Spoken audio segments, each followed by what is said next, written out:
Olá, pessoal. Sou Luiz Cláudio e sejam bem-vindos ao nosso Papo Cop desta semana, novo programa de entrevistas da Mundo Cop.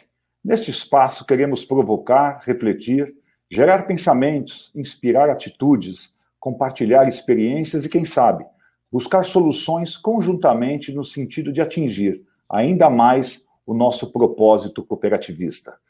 Papo Cop, muito conhecimento em pouco tempo. No episódio de hoje, o nosso convidado é formado em administração de empresas, com especialização em finanças e pós-graduação pela Fundação Getúlio Vargas, mestrando em cooperativismo pela Associação Brasileira de Ensino Universitário e doutorando em neurociência pela Universidade de São Paulo. É educador empresarial e sócio fundador da Metanoia Propósito nos Negócios. O tema dele é Cooperativismo e a Cultura de Nova Economia. Seja bem-vindo, Silvio Bugelli. Luiz, muito obrigado, uma satisfação estar aqui no Mundo Cop, nesse bom papo que a gente vai ter. E eu costumo dizer que esse teu desenho, né, do papo é compacto de alto impacto, né? Então, em 15 minutos a gente vai trocar aí boas ideias, né? E eu trouxe esse tema da cultura da nova economia para falar conectando ao cooperativismo. Por quê? Porque muitas vezes a gente se preocupa com algo que é transitório e a cultura é transcendente. Por que uma cultura é transcendente? Porque a cultura é aquilo que fica, a cultura é aquilo que não passa. E o grande desafio hoje no cooperativismo é a construção de uma cultura. Mas que cultura é essa? Né? E isso é que a gente vai tratar nesse tempo aqui. Olha só, bom, você me apresentou, eu sou formado em administração e queria começar por aí, falando um pouquinho da história da administração. A história da administração tem um termo muito forte que é a organização, que é um termo grego, e esse termo representa organ. Organ é instrumento, utensílio, e muitas vezes a gente quer transformar o nosso trabalho numa organização, ou seja, numa coisa. A ciência da administração fez isso. A ciência da administração, para a gente ter ideia, ela é datada em 1950, na Universidade de Harvard. E Harvard foi estudar todos os conceitos que vieram de Taylor, Fayol, Ford. O Fordismo teve muita base, né, dos tempos e movimentos, da padronização e principalmente dessa palavrinha que eu trouxe, a organização. E a Revolução Industrial, que tem como história, que desencadeou, né, no início lá da década de 1900, é que serviu de inspiração para a construção da ciência da administração. A administração científica do planejar, organizar, controlar. Bom, por que eu estou trazendo isso? Né? Foi nessa época também, né, da Revolução Industrial que surge os pioneiros de Rochdale, como uma crítica ao modelo que estava sendo estabelecido. Só para ter ideia, eu vou ler aqui, vou pedir licença a vocês, e vou ler o que está Henry Ford, que disse o seguinte, olha só, no registro, na biografia de Henry Ford, ele disse o seguinte, para desenvolver um carro, eram necessários 7.882 tarefas especializadas. 949 exigiam homens fortes, fisicamente hábeis e praticamente homens perfeitos. 3.338 tarefas precisavam de homens de força física apenas comum, e a maioria do resto das tarefas podia ser realizada por mulheres ou crianças crescidas. Ele continuava ainda na sua biografia dizendo o seguinte, verificamos que 670 tarefas podiam ser preenchidas por homens sem pernas, 2.637 por homens com uma perna só, 2 por homens sem braços, 715 por homens com um braço só e 10 por homens cegos. Bom, a especialização da administração fez com que as pessoas se transformassem em coisas, em objetos. E essa especialização não exigia um homem por inteiro. E aí tem a primeira indagação, precisa ser assim? Aquilo que a gente está estudando, muitas vezes hoje, com o objetivo da produtividade, de maximização, né, dos recursos, levam a gente a pensar como Henry Ford construiu em 1911 essa sua biografia. Uma maneira de pensar onde a ciência da administração foi buscar elementos para construir o que é uma gestão. E quando eu falo do cooperativismo como cultura, Não é isso, né, que os pioneiros de Rochdale nos trouxeram. Muito pelo contrário. A cooperação faz parte da essência cooperativista. Então, a cooperativa, em essência, ela é a cooperação, mas ela pode ser uma organização por distorção. Então, vem a primeira indagação. Nós estamos pensando a nossa cooperativa com a essência da cooperação ou nós mordemos a isca e caímos na armadilha da distorção de uma organização? É interessante lembrar que o cooperativismo, claro que o marco do cooperativismo no mundo foi em Rochdale, em 1884, com os 28 artesãos, né, 27 homens e uma mulher, já é interessante lembrar disso também, né? Mas lá na Grécia Antiga, no século 7 a.C., existia uma formação que chamava gênos. Quem eram os gênos? Os gênos eram comunidades de trabalho que não existia propriedade. Essa propriedade era comum a todos e tinha um líder que chamava Pater, 7 séculos antes de Cristo. Foi aonde eles criaram um conceito também da ocus nomos. O que é ocus nomos? Economia, uma palavra grega também. Oikos é casa, nomos são as regras. Então, dentro do gênus, como é que era a arte de administrar a casa comum? E aí veio o conceito da economia. Hoje já está completamente distorcido esse conceito, né, que foi originário lá do gênus, que, na minha visão, é o embrião do cooperativismo. Vale a pena a gente conhecer com profundidade essa história. Mas olha só, depois veio, né, os gênos cresceram, várias comunidades, aí veio o escambo, a necessidade de ter moedas, né, e aí a economia se tornou uma coisa muito diferente. Quando a gente fala de nova economia, a gente não está falando de uma coisa nova. Então não é a tecnologia, não é a referência tecnológica que nós estamos chamando de novo, mas o novo é o original. Nós precisamos pensar a nova economia como os gênios pensavam. E foi aonde também os pioneiros de Rochdale se basearam em duas obras, né? A República de Platão e a Utopia de Thomas More. Por que eu estou fazendo referência a essas obras? Porque isso representa relembrar a essência do cooperativismo.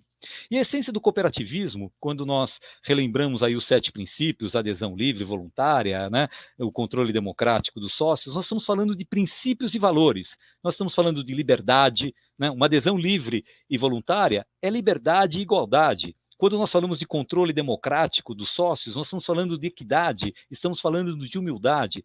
A participação econômica dos sócios, estamos falando de responsabilidade e iniciativa. Autonomia e independência, confiança e esperança. Então, esses princípios cooperativistas, cada um dos 7, eles estão sustentados em valores. E esses valores devem fazer parte de uma cultura não organizacional, que lembra a organização, mas uma cultura cooperativista. Né? A intercooperação, que leva o compromisso, o amor, o interesse pela comunidade, que leva a bondade, a compaixão, solidariedade, a autonomia e independência, que leva a confiança, a esperança. Então, é preciso resgatar a essência do cooperativismo. Muitas vezes eu vejo que hoje uma cooperativa ela quer se equiparar a um negócio. Uma cooperativa de crédito quer se equiparar a um banco, uma cooperativa agro quer se equiparar a um negócio qualquer. E nesse quaisquerismo, a cooperativa perde a sua essência. Então, a cultura de nova economia é a cultura que volta às origens, é a cultura que os princípios estão presentes. Os princípios aonde, aqui no Brasil, Teodoro Amistad trouxe, né, o pai do cooperativismo, quando ele chegou no Brasil em 1885 e em 1902 criou a primeira Caixa Econômica de Empréstimos Amistad, ele idealizou esse conceito na prática. E vários outros conceitos foram idealizados na prática. Mondragon é outro exemplo também muito forte, também de um padre, coincidentemente também de um padre. Por quê? Porque o humano, não dá para pensar nessa biografia que eu compartilhei com vocês aqui do Henry Ford, o humano é sujeito, ele não é um objeto. E essa cultura do cooperativismo tem que priorizar isso, o humano como sujeito. E quando eu falo humano, nós estamos falando do humano que está dentro, a equipe, o colaborador, e o humano que está fora, o associado, o cooperado. Então, essa relação gente com gente, porque negócios são relações, é onde o cooperativismo deve construir a sua cultura. Bom, qual é o problema que eu vejo hoje? Muitas vezes nós estamos bebendo em fontes da administração clássica, da administração científica, que é contrária aos princípios do cooperativismo, que leva a uma competição e não uma cooperação. E esse é o grande desafio que você, gestor de uma cooperativa, tem. Como eu posso ressaltar, reviver, deixar muito forte, encandecer a essência do cooperativismo? Bom, quando a gente pensa numa cultura, nós estamos falando de 3 elementos. A filosofia e os princípios cooperativistas, e esses valores que eu trouxe ligados aos princípios, eles são uma boa base para a gente começar a construir.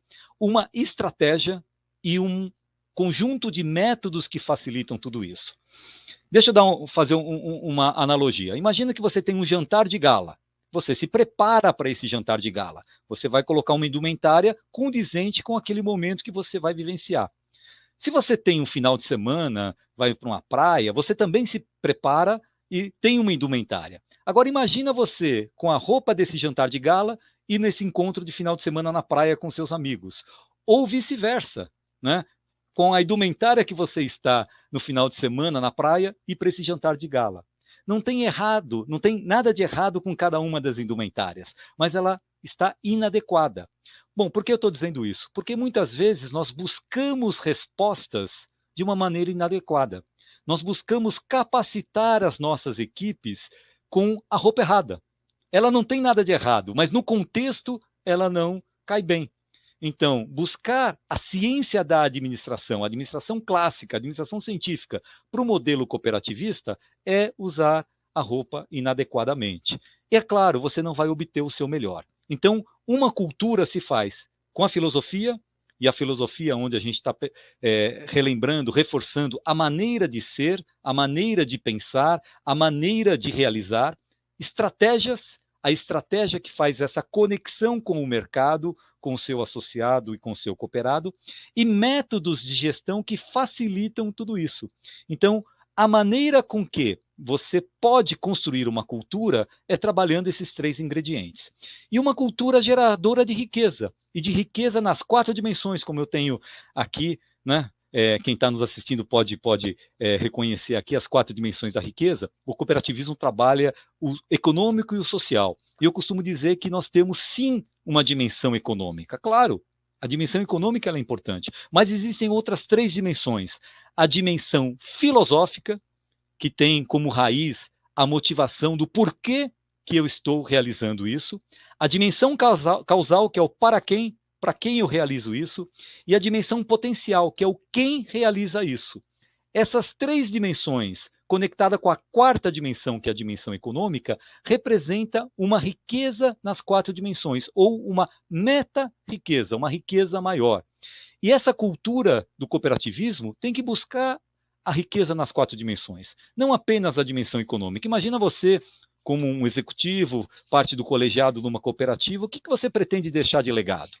Aqui jaz, né, um presidente, um executivo que passou pela essa cooperativa e deixou uma rentabilidade. É isso que nós queremos?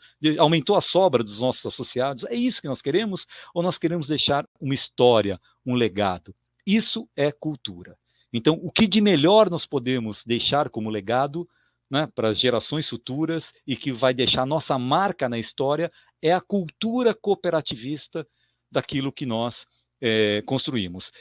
E é interessante por quê? Porque o cooperativismo cresce e vai crescer, porque se é tão bom isso para a sociedade, para a comunidade, para as pessoas que atuam conjuntamente, a tendência é cada vez mais crescer. E só tem um jeito de crescer, se você tem uma cultura consolidada, uma cultura forte, uma cultura estabelecida. A cultura é algo que você não pega, por isso que ela é transcendente. Ela não é transitória, você não pega. Aliás, as coisas mais importantes da vida a gente não pega, a gente não tangibiliza. Cultura é uma delas. E o grande desafio que eu deixo para vocês, viu, Luiz, é o seguinte: como é que você coloca na tua agenda a construção, o fortalecimento de uma cultura? Esse é o grande ponto que acho que cabe a reflexão. Eu estou, de fato, construindo uma cultura com os princípios cooperativistas? Ok, Luiz? Ô, Silvião, brilhante reflexão, provocação, né? Faz a gente pensar um pouco. Quero te agradecer aí pela sua brilhante participação. Muito obrigado. E, pessoal, é isso aí. Até a próxima terça-feira com mais um episódio do Papo Cop. Muito conhecimento em pouco tempo. Compacto e alto impacto. Exatamente. Obrigado, Silvio. Abraço. Até a próxima. Fique bem, até a próxima. Tchau.